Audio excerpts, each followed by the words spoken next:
जय हिंद बच्चों। आज भारत एकेडमी में हमारे एक शूरवीर होनहार बच्चा जो आज नेवी ट्रेनिंग कंप्लीट करके आया हुआ है, तो आज हम उससे रूबरू होंगे, उसका स्वागत करेंगे और उनसे जानेंगे कि नेवी में कैसे ट्रेनिंग उन्होंने कंप्लीट की और किस तरह से उन्होंने तैयारी की नेवी के लिए।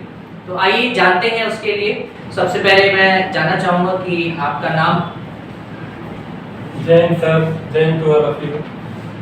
मेरा नाम आयुष सिंह है और रही बात तैयारी की, तो मैं 12th पास करने के बाद मेरी इच्छा थी कि मैं डिफेंस में आऊँ। ये कंफर्म नहीं था कि मैं किस क्षेत्र में जाऊँ, लेकिन ये था कि डिफेंस में ही जाना है। यहाँ पे मैंने आके एयरफोर्स की तैयारी करने के लिए मैं भारत एकेडमी ज्वाइन किया और मैंने पहला अटेम्प्ट किया जिसमें मैं असफल रहा कुछ अंकों के कारण। उसके बाद मैंने नेवी का फॉर्म भरा जिसमें मैंने काफ़ी प्रैक्टिस की। यहाँ पे जो भी मॉक टेस्ट मिलते रहते थे मैंने सारे कंप्लीट करके मैं यहाँ पे मतलब शो करता था। जो भी परेशानियाँ होती थी वो भी मैं यहाँ आके पूछता था, उससे संबंधित भी प्रश्न लगाता रहता था। तो आयुष में हम ये जानना चाहेंगे कि आपकी क्लास कितने घंटे की होती थी और आप कितने बजे तक यहाँ तक पढ़ते रहते? जी सर, बात करें क्लास की तो यहाँ पे क्लास तो लगभग 5 बजे से ही स्टार्ट हो जाती थी। 5 बजे से 6 बजे तक हमारी पीटी होती थी। पीटी उसके साथ फिजिकल एक्सरसाइज बहुत सारी होती थी, जिसमें रनिंग हो गया, पुशअप्स हो गए, डेली रूटीन जो भी रहते थे वो हमारे पीटीआई सर कराते रहते थे। उसके बाद 6 से 7 बजे तक हम लोग को फ्री छोड़ा जाता था कि हम लोग फ्रेश होके आए क्लास करने के लिए। उसके बाद हम लोग आते थे 7 बजे से हमारी क्लासेस स्टार्ट होती थी और 12 बजे तक चलती थी। इसमें 20 मिनट के लिए हम लोग को थोड़ा रेस्ट रहता था कि हम लोग थोड़ा जो भी 2 घंटे क्लास किए, 2 घंटे क्लास के बाद हम लोग को 20 मिनट रेस्ट मिलता था कि थोड़ा हम लोग जो भी पढ़े हैं उसको रिवाइज कर लें, थोड़ा रेस्ट कर लें, चाहे कुछ पानी वानी से या टिफिन ही कर लें। उसके बाद हमारी फिर क्लासेस होती थी 2 घंटे और की, तो 12 बजे तक ये क्लासें चलती रहती थी। उसके बाद जिसका भी मन रहता था कि रुक के पढ़ना हो, चाहे कोई प्रश्न पूछना हो, तो हमारे सर मतलब 1 घंटे तक रहते थे कि जो भी प्रश्न पूछना हो पूछ सकते हैं। हम लोग यहीं बैठ के जब तक मन करता था पढ़ते रहते थे।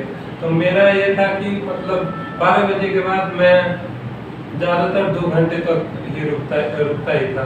उसके आगे जब एग्ज़ाम आता था तो ऐसे मतलब थोड़ा 1 घंटा और बढ़ जाता था। और रही बात क्वेश्चन प्रैक्टिस की, तो वो तो चलते ही रहते थे। ठीक है आयुष, और हम जानना चाहेंगे जैसे आपने फिजिकल के लिए बताया कि फिजिकल में आप पीटी करते थे मॉर्निंग के सेशन में, तो उस पीटी का रोल आपको नज़र आया आपके ट्रेनिंग सेशन में? आपने ट्रेनिंग की है, अभी हाफ ट्रेनिंग आपकी कंप्लीट हुई है और आपकी प्रोफेशनल ट्रेनिंग अब आगे होगी, तो उसके बारे में मुझे बताइए कि वो पीटी आपके काम में है, वो आपका फिजिकल काम में आया कि नहीं, और आगे आप और भी चीज़ें अपने बताइए। ट्रेनिंग सेशन में आपने जो भी चीज़ें सीखी है और जितना भी आपने रगड़ा वहाँ पे झेला हुआ है उसके बारे में थोड़ा सा हम जानना चाहेंगे। जी सर, बहुत अच्छी चीज़ पूछी आपने ये पीटी के बारे में। जो भी मुझे ये 5 बजे से 6 बजे तक जो भी मुझे पीटी सिखाई गई थी काफ़ी बहुत ही ज़्यादा सहायक रही, क्योंकि मैं जब यहाँ से सारी पीटी करके यहाँ पे जो भी मैंने किया था उससे कम ही वहाँ पे बताया गया था।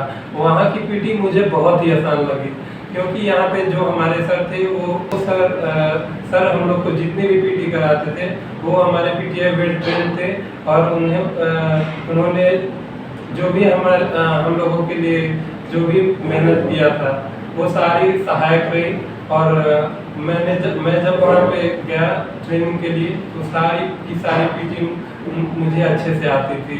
एक और चीज़ जानना चाहेंगे, जैसे आप रिटन क्वालिफाई किए, रिटन क्वालिफाई करने के बाद आपने फिजिकल के लिए गए थे फेज़ 2 में, तो फेज़ 2 में आपके कौन कौन से सेक्शन थे, किस किस चीज़ में आपने जैसे रनिंग वगैरह होता है, तो उसके बारे में थोड़ा बताइए, आपका एक्सपीरियंस कैसा रहा और जो एग्ज़ाम आपका सेकेंड टाइम हुआ था फेज़ 2 में, ठीक है, तो उसमें क्या क्या चीज़ पूछा गया था और उसमें कितने मार्क्स कट ऑफ कितना गया वो बताइए जो भी चीज़।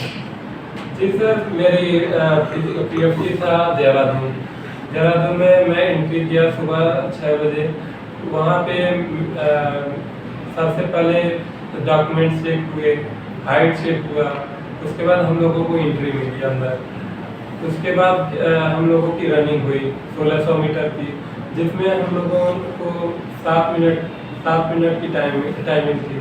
7 मिनट वो कंप्लीट करने के बाद हमने पुशअप 20 सेट लगाए, फिर 20 सेट सिटअप्स, वो भी बैंड नहीं रहता था। उसके बाद 20 स्क्वाट्स लगाए। ये सारी कंप्लीट होने के बाद हम लोगों को सेकेंड फेज के एग्ज़ाम के लिए ले गया। वहाँ पे जो एग्ज़ाम था, सेम क्वेश्चन इसी तरह ही आते हैं, थोड़ा सा लेवल थोड़ा हाई रहता है और ये ऑफलाइन होता है और माइनस मार्किंग इसमें नहीं रहता है। और जो मैंने क्वेश्चन करके आए थे वो 100 का था और उसमें मैंने 59 पाए थे। उसके बाद ये सब कंप्लीट हो जाने के बाद रिजल्ट तो बाद में आता है, तो आपका एग्ज़ाम होने के बाद आपको मेडिकल के लिए ले जाएगा। वहाँ काफ़ी मतलब जितनी भी मेडिकल की प्रक्रियाएं होती हैं सारी चेकअप होती हैं। ये होते होते मतलब शाम हो जाती है और शाम को आपको उसमें बता दिया जाता है कि कितने लोग मेडिकली फिट हैं, किनको री मेडिकल मिला है। ये सारी चीज़ें शाम को ही बता दी जाती हैं। उस हिसाब से उनको रिपोर्टिंग करना रहता है और जो भी फाइनल मेरिट बनता है वो बाद में आपको पता चलती है। बहुत बहुत बधाई हो आपको आयुष। अपना कीमती समय देने के लिए थैंक यू।